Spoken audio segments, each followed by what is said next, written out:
Assalamualaikum warahmatullahi wabarakatuh.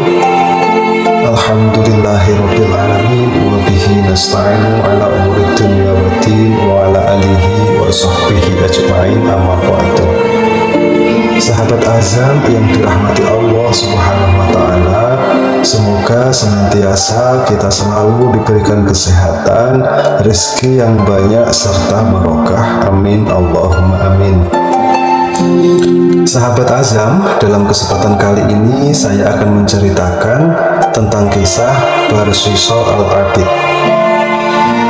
Dahulu hiduplah seorang ulama yang super soleh dan ahli ibadah. Diketahui bahwa pria ahli ibadah itu telah beribadah kepada Allah selama 220 tahun dan tidak pernah melakukan maksiat walau hanya sekedip mata sekalipun. Begitu luar biasanya ibadah pria itu hingga mampu beribadah selama itu tanpa sedikit pun kepada Allah Subhanahu wa taala, maka tak heran jika ia dijuluki sebagai Al-Abid atau si ahli ibadah. Selain beribadah, pria itu juga menyempatkan untuk mengajar murid-muridnya yang jumlahnya ada 60.000 santri. Hebatnya lagi, kesemua santri-santrinya itu memiliki kemampuan super, yaitu bisa terbang dan berjalan di udara. Kemampuan yang diperoleh para santri itu adalah berkah dari ibadah yang dilakukan sang guru. Bahkan saking ahlinya dalam beribadah, sampai-sampai para malaikat dibuat terkagum dengan ibadah si pria ahli ibadah itu. Sahabat azam yang dirahmati Allah Subhanahu wa taala, suatu ketika iblis mendatangi tempat ibadah si pria ahli ibadah itu dengan menyamar sebagai seorang ahli ibadah juga. Kemudian iblis memanggil si pria dan bertanyalah pria itu, "Anda siapa dan mau apa?" Iblis menjawab, "Aku adalah seorang ahli ibadah. Aku mendatangimu untuk menjadi pembantu yang menolong ibadahmu kepada Allah Subhanahu wa taala."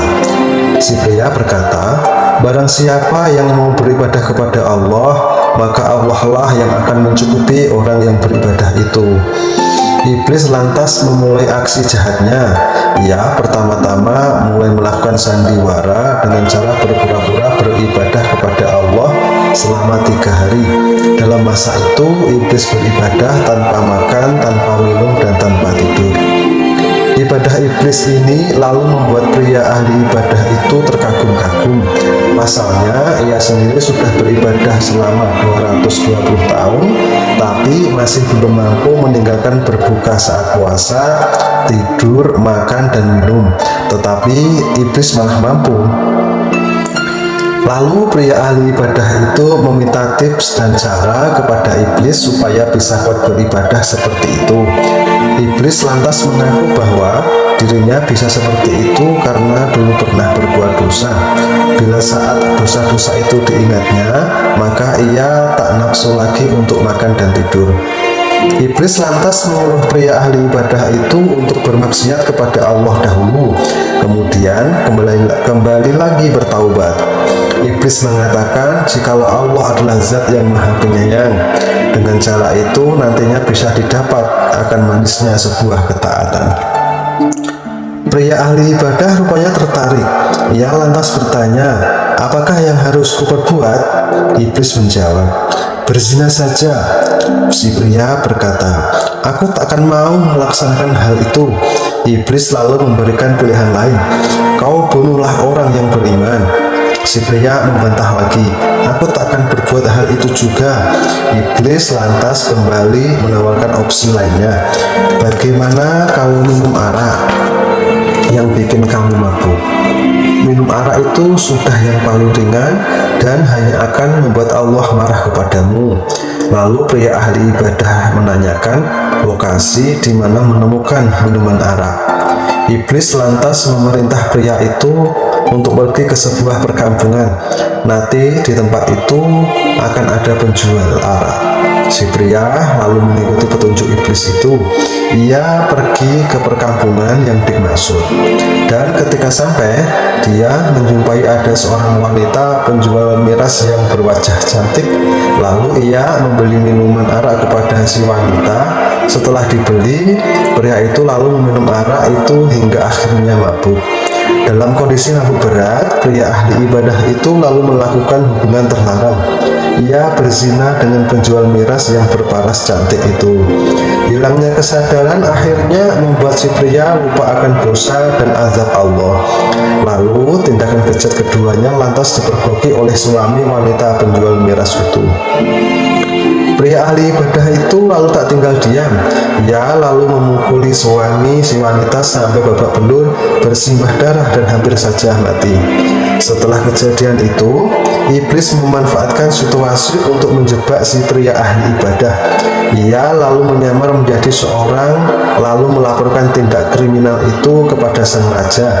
Kemudian pria ahli ibadah itu lantas ditangkap dan dijatuhi beberapa hukuman. Hukuman pertama, si pria didera sebanyak 80 kali sebab tindakannya mabuk arak. Lalu didera 100 kali sebab perbuatannya melakukan zina. Lalu diberikan hukuman salib sebab sudah melakukan pertumpahan darah. Hukuman itu lantas dilaksanakan hingga akhirnya pria ahli ibadah itu pun disalib pada kayu salib. Pada waktu si pria disalib, datanglah iblis seraya berkata, "Bagaimana kondisimu sekarang?" Pria itu menjawab, "Inilah hukuman bagi orang yang mengikuti teman yang buruk." Iblis lalu berkata, "Aku sudah dilanda bencana selama 220 tahun gara-gara ibadahmu. Sampai akhirnya aku bisa menyalibmu. Jikalau kau ingin turun, maka akan kuturunkan. Aku bisa saja menurunkanmu." Pria itu lantas berkata dan memohon, "Turunkanlah aku mau turun. Diriku akan menuruti apa saja yang kau mau." Iblis lantas memberikan syarat dan berkata, "Baik, sujudlah sekali saja kepada diriku." Pria itu lalu merasa tak mampu bersujud karena masih dalam kondisi disalib pada kayu. Iblis lantas memberikan solusi. Ia memerintah si pria untuk sujud menggunakan isyarat saja. Pria itu lalu melakukan sujud kepada iblis dengan berisyarat. Kemudian tiba-tiba pria itu akhirnya meninggal dunia. Na'udzubillah min dzalik. Pria yang dulu dikenal sebagai ahli ibadah dan mampu beribadah selama 220 tahun tanpa bermaksiat, kini mati dalam kondisi kafir dan su'ul khotimah. Tempat dia kelak adalah neraka.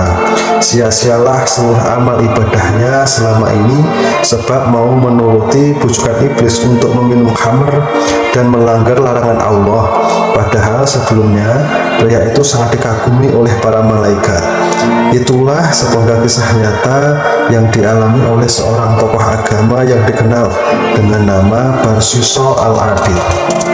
Demikianlah cuplikan kisah dari Barshiso Al-Abid. Semoga kisah ini membawa kemanfaatan bagi kita semua. Nantikan kisah inspiratif lainnya tetap di channel ini. Bagi teman-teman yang ingin mengetahui kisah Islam lainnya, silahkan tulis komentar di kolom bawah ini. Sekian, wassalamualaikum warahmatullahi wabarakatuh.